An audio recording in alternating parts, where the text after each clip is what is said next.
Ya, teman-teman, kalau kita lihat media sosial hari ini, kira-kira apa yang sering muncul tentang ASN? Ya, ternyata kadang yang viral tuh yang negatif begitu. Nah, kira-kira seperti apa ya wajah ASN di era digital ini? Nah, untuk membahas ini sudah hadir dua narasumber yang luar biasa di studio.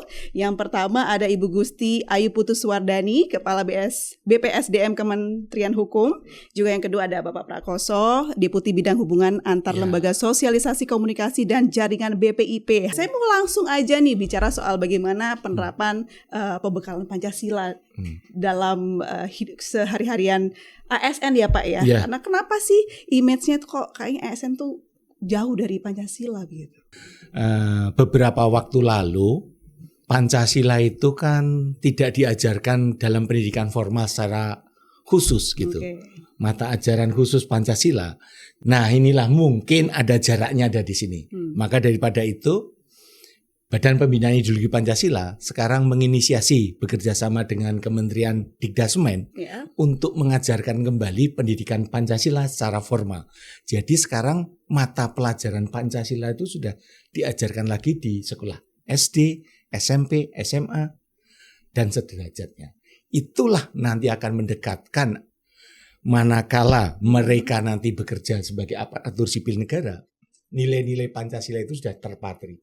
Karena kalau kita bicara tentang ASN yang Pancasila, memang ini menjadi target ya Indonesia. Karena kita lihat visi dari Bapak Presiden Republik Indonesia ini menuju Indonesia Emas di tahun 2045. Ini menjadi salah satu tugas penting dari sebuah lembaga pendidikan seperti BPSDM Hukum. Karena kalau kita lihat dari tugas BPSDM Hukum dalam keputusan Menteri nomor 1 tahun 2024, ternyata BPSDM Hukum itu mempunyai tugas untuk melaksanakan pengembangan sumber daya manusia di bidang hukum. Nah, berarti yang di bidang hukum itu belum tentu hanya di Kementerian Hukum saja. Nah, fokus dari BPSDM Hukum sejak awal 2025 yang lalu, kita merubah nomenklatur kampus pengayoman yang ada di BPSDM Hukum menjadi kampus pengayoman Pancasila. Ya, bagaimana ideologi Pancasila bisa masuk, bisa internalisasi ke dalam semua program pendidikan dan pelatihan, khususnya untuk ASN yang di Kementerian Hukum dan umumnya untuk ASN yang ada di kementerian lembaga lainnya. Nah, tadi kan saya di awal sempat singgung nih Bu ya, karena ASN itu banyak tuntutannya. Ini bukan tanpa alasan karena 5 tahun lalu itu ada riset yang menunjukkan bahwa ASN ini tidak tertarik dengan Pancasila begitu, tidak mau gitu loh dengan Pancasila. Nah, perkembangannya setelah 5 tahun dengan program ini dijalankan oleh Pak Prakoso dan juga Ibu Ayu, seperti apa ini? Apakah sudah ada perubahan atau bagaimana gitu? Boleh Pak Prakoso? Iya, pasti ada perubahan. Karena pasti. BPIP gotong royong nih, pasti dengan lembaga kementerian dan lembaga yang lainnya. Salah satunya dengan Kementerian Hukum nih. Kita akan menguatkan terus nih dari tempat ke tempat. Baru aja saya dari Tua, dari Kendari. Ya ini kan untuk menguatkan nilai-nilai Pancasila, karena Pancasila itu harus menjadi pedoman seluruh warga negara Indonesia dalam kehidupan bermasyarakat, berbangsa dan bernegara. Apalagi ASN, aparatur sipil negara sebagai suri toladan untuk mengaktualisasikan Pancasila. Karena ini kesepakatan kita loh. Indonesia itu berbineka tunggal ika. Berbeda-beda loh ya. Kita pulaunya juga berbeda, adat istiadatnya berbeda, mungkin agama dan kepercayaannya berbeda. Itu kan disatukan oleh kesepakatan yang menjadi dasar negara kita, yaitu Pancasila. Itu salah satunya. Oke, nah kalau dari data BPSDM sendiri, Ibu, BPSDM Hukum, sudah terlihat belum apa yang paling signifikan dari program yang sudah selama ini dijalankan? Iya, kalau kita bicara tentang outcome ya, berarti ini kita bicara tentang outcome. Memang karena kita baru menjelang 1 tahun nih Mbak April ya, program Kampus Pengayoman Pancasila ini belum genap 1 tahun. Jadi ini masih menjelang 1 tahun, namun kita sedikit optimis nih gitu ya, karena kita lihat perjalanannya selama kita menginternalisasikan butir-butir Pancasila yang ada di Pancasila di dalam kehidupan sehari-hari di BPSDM Hukum ini sudah mendapatkan hasil. Kalau kita lihat, kita sering menanyakan kepada teman-teman yang ada di BPSDM Hukum, termasuk yang para peserta pelatihan gitu ya. Pada saat mereka ada di BPSDM Hukum, kita tanya, sudah seberapa Pancasila Anda? Gitu. Nah, mereka harus siap itu dengan jawabannya gitu. Hari ini kita sudah melaksanakan apa dan saya ada di zona berapa ya. Kebetulan di BPSDM Hukum itu kita bagi dibagi menjadi 5 zona. Zona sila 1, 2, 3, 4, 5. Nah, ya dari situ masing-masing zona sudah ada butir-butirnya Pancasila. Jadi pada saat kita sedang berjalan tiba-tiba ada di zona 1, kita ditanya oleh humas gitu ya, sudah seberapa Pancasilakah Anda? Dia harus bisa menjawab gitu ya. Atau kita beri kesempatan lihat dulu nih butirnya ini gitu ya. Pada saat dia sudah bisa menggatukkan atau menyambungkan ya. Orang Jawa menggatukkan ya antara butir sila dengan kehidupan yang dia laksanakan hari ini, itu sudah menunjukkan bahwa dia mulai paham nih. Jadi mulai bisa mengimplementasikan di kehidupan sehari-hari ya Bu ya. Ya, mungkin kalau kita lihat contohnya, sudah seberapa Pancasila Anda? Oh ternyata saya ada di zona 1. Tadi pagi Bu, kita mau berangkat ke kantor, sudah bismillah berdoa dulu. Itu Pancasila. Masuk sila 1 ketuhanan ya. Nah, itu sederhana itu dia mengimplementasikan atau menginternalisasikan Pancasila dengan kehidupan kita sehari-hari. Mudah-mudahan dengan seperti ini, karena kita sudah berjalan hampir setahun, lama-lama mereka akan terbiasa dengan seperti itu. Nah, kita berharap outcome-nya nanti bisa kita lihat nanti. Nah, ini kan no pick hoax ya Bu ya. Kita akan tayangkan bersama nih apa yang tadi Ibu ceritakan. Kita punya nih tayangannya. Oke, kita lihat bersama.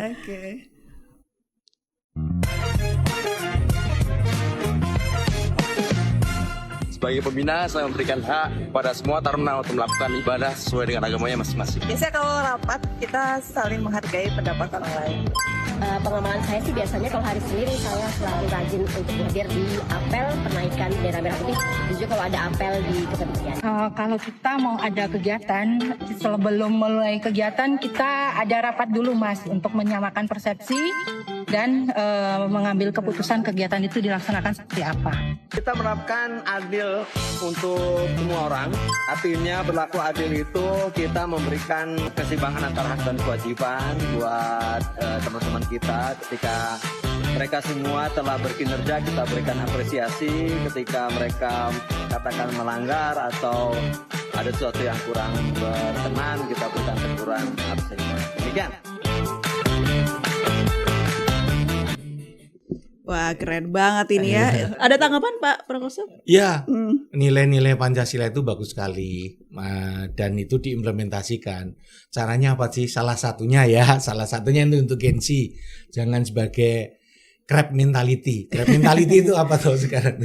Crab mentality itu ketika teman kita mau naik itu dihambat atau ditarik ke bawah. Itu jangan sampai, itu diperangi itu.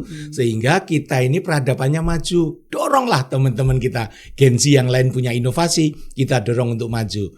Itu baru namanya nilai-nilai Pancasila. Oke, keren banget. Nah, saya juga ingin tahu nih, menurut pandangan Bu Ayu dan juga Pak Prakoso, membangun citra ASN di media sosial sekarang ini seperti apa menurut Bapak dan Ibu? Apakah harus yang modern terus atau harus yang justru mungkin diarahkan balik konvensional, malah seperti apa?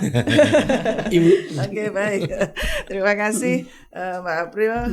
Jadi ada sih terbersit gitu ya. Ini kelihatannya kalau yang kita hadapi sekarang tantangannya adalah mereka Gen Z gitu ya. Gen Z itu kan memang jauh dari apa namanya kehidupan kita yang dulu ya. Kita kalau saya ini kan baby boomer mungkin sama. Sama baby mungkin boomer. Akan lebih mudah secara konvensional menyerap gitu ya apa yang ada. Tapi kalau Gen Z ini memang kita sepertinya perlu satu metode khusus untuk mereka, karena mereka hari-hari lihatnya gadget, berarti kita tidak bisa memberikan materi atau internalisasi secara konvensional juga gitu. Kalau dari BPIP sendiri secara general, nah Gen Z ini seperti apa supaya menumbuhkan dari dalam dirinya untuk sebagai warga negara Indonesia yang berpancasila? Gitu. Ya, ini kan era Gen Z kan era digital nih. Kita memang sekarang hidup di era digital.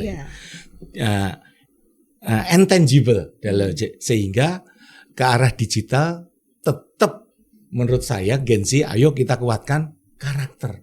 Yang membedakan orang Indonesia dengan orang Singapura itu apa sih? Yang membedakan orang kita dengan orang Malaysia itu apa sih? Yang membedakan kita dengan orang Belanda atau orang Inggris itu apa sih? Kita mempunyai karakter Pancasila. Itu. Nah, kita ini berbeda-beda titik apa satu loh. Kita ini harus bangga. Kita itu punya karakter Pancasila. Mungkin ada sebagian negara-negara lain, warga negaranya itu berpisah karena ada hal tertentu atau etnis tertentu. Kalau kita ini hanya menyatu loh. Itulah kebanggaan kita. Walaupun di digital, nan jauh di sana, mungkin Gen Z yang ada di diaspora, tetap nilai-nilai Pancasila itu sebagai karakter yang membedakan warga negara Indonesia dengan yang lain itu kita berketuhanan, berkemanusiaan, berpersatuan, bermusyawarah dan berkeadilan. Jadi kita boleh nih beda-beda etnis, budaya, bangsa, tapi kita satu Pancasila. Betul ya Pak ya? Oke. Kita lihat dulu polling yang satu ini ya Bapak Ibu. Kalau kamu jadi ASN, apa yang mau kamu ubah duluan? Nah, pilihannya yang pertama adalah cara pelayanan publik agar lebih cepat. Yang kedua, sistem digitalnya, budaya kerja antar pegawai lebih kompak, dan yang terakhir, gaya komunikasi ke masyarakat lebih ramah. Ternyata yang paling banyak nih Bapak dan Ibu adalah cara pelayanan publik agar lebih cepat. Nah, jadi kebanyakan 71% tuh menginginkan ayo dong birokrasinya cepet gitu. Nah, kalau Bapak dan Ibu deh boleh komen terkait polling ini seperti apa? Baik, mungkin kami juga harus sepakat ya. Karena zamannya sekarang adalah zamanan transformasi digital gitu ya. Jadi emang arahnya emang harus seperti itu. Kita harus mengakui mereka pengen cepat mendapatkan pelayanan kita, dan itu menjadi salah satu fungsinya ASN ya. Memberikan pelayanan secara cepat itu menjadi salah satu fungsi ASN, makanya kita juga harus fokus. Jadi bagaimana kita bisa mempercepat semua proses pelayanan kita dengan bentuk digitalisasi. Sekarang kita sudah menggunakan aplikasi ya. Pada saat kita memberikan satu pelatihan sekarang dengan adanya imbas dari efisiensi anggaran ini termasuk imbasnya termasuk COVID ya. COVID kemarin ternyata dampaknya luar biasa untuk kita ya. Jadi tadinya negatif jadi positifnya. Sekarang kita sudah terbiasa dengan digitalisasi. Nah, ini salah satu yang kita sedang kembangkan terus khususnya di BPSDM Hukum, karena sekarang kita menggunakan metode pembelajaran jarak jauh yang pertama, yang kedua dengan e-learning. E-learning kita punya MOOC gitu ya. Jadi memang semua pelatihan bisa dilaksanakan secara aplikasi dan kapan saja bisa dilaksanakan. Tidak perlu harus mendaftar, kita datang ke BPSDM mengirim surat usulan gitu ya. Tapi dengan membuka website BPSDM ya yang sedang kita rancang ini, cukup klik kita mau ikut pelatihan apa, kita ada di mana, itu akan nanti kita bisa langsung kita serap dan kita bisa ikutkan pelatihan. Ini sedang kita rancang karena memang kita sedang menindaklanjuti apa yang menjadi keinginan Bapak Menteri transformasi digital seluruh kegiatan di unit eselon 1-nya ini sedang kita siapkan. Jadi kita saya sepakat dengan cara pelayanan publik yang lebih cepat karena memang itu yang dibutuhkan pada saat ini. Pak Prakosa ada tanggapan? Saya juga sepakat Bu Ayu. Jadi cara pelayanan publik lebih cepat, namun harus dimengerti pasti dalam pelayanan publik itu kan harus ada kualitas. Maka dalam era digital itu bukan kecepatannya tapi terprediksi. Kapan itu terencana. Jadi bedanya era dulu sama era digital, semua terencana. Dan kepastian, keadilan dan efek manfaatnya. Jadi pelayanan publik yang cepat tidak harus secepat-cepatnya, tetapi cepat itu terencana secara terprediksi kapan. Misalkan dalam pelayanan publik harus 3 hari, ya terencana sehingga Gen Z bisa menyelesaikan hal yang lain. Terencana pasti ini. Cepat dan tepat gitu ya Pak ya? Cepat dan tepat dan terprediksi kapan itu akan selesai gitu. Dan itu tadi manfaatnya ada. Nah ini pastinya juga ada hubungannya dengan Pancasila ya Bu Ayu ya. Terkait bagaimana percepatan pelayanan publik ini dilakukan. Masuk sila keberapa nih Pak? Iya, keadilan. Keadilan sosial ya. Keadilan sosial. Jadi tidak membedakan apakah saya anak siapa, apakah saya suku mana, apakah saya agamanya apa. Pelayanan bersifat sama. Di dalam hukum itu setiap warga negara itu sama loh, kedudukan di dalam hukum loh. Sehingga dalam pelayanan pun sama, gitu. Itu. Ibu Ayu boleh dong spill sedikit nih ya kalau kita boleh tahu apa sih tantangannya untuk memberikan pembekalan nilai-nilai Pancasila kepada ASN di BPSDM Hukum? Iya. Jadi memang kalau kita bicara tentang tantangan gitu ya, apalagi kita materinya Pancasila gitu ya, kayaknya apalagi sih ini gitu. Kalau mungkin kita dulu mendapatkan pelajaran itu, tapi anak-anak sekarang mungkin SD, SMP, SMA mungkin sudah mulai sedikit mulai sekarang sudah mulai dapat. Tapi paling tidak kita harus bisa melihat juga kita harus bisa menyesuaikan dengan era mereka gitu ya.